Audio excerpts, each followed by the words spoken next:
अच्छा, बोर्ड की फिटिंग हो गई है, बटन लग गए। उसके बाद वायरिंग करनी थी, वायरिंग भी हो गई है।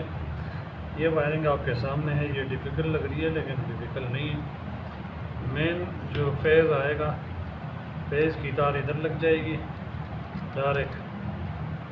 तो इन सारे बटनों के एक तरफ जो है ना, फेज़ डायरेक्ट हो जाएगा। इनमें से दूसरी तरफ जिस चीज़ के लिए आप पॉइंट लेना चाहते हैं आप ले सकते हैं।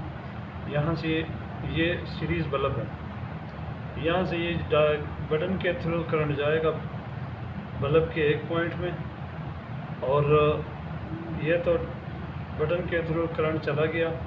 अब न्यूट्रल जो बल्ब में जाएगा वो इस सॉकेट के ज़रिए, सॉकेट के इस तरफ न्यूट्रल है, और जब आप इन दोनों को आपस में शॉर्ट करेंगे यानी तारों को आपस में टच करेंगे तो न्यूट्रल यहाँ आएगा, यहाँ से बल्ब में जाके बल्ब ऑन हो जाएगा। ये सीरीज़ सॉकेट है, ठीक है।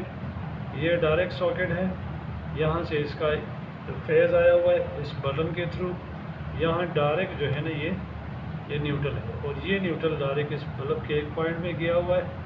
ये डायरेक्ट बल्ब है, ये सीरीज़ नहीं है। तो और दूसरे पॉइंट में यहाँ से फेज़ आया हुआ है इस बटन के थ्रू, और इस बटन की तरफ जो फेज़ आया है वो यहाँ से आया है। तो ये पूरी इसकी वायरिंग है।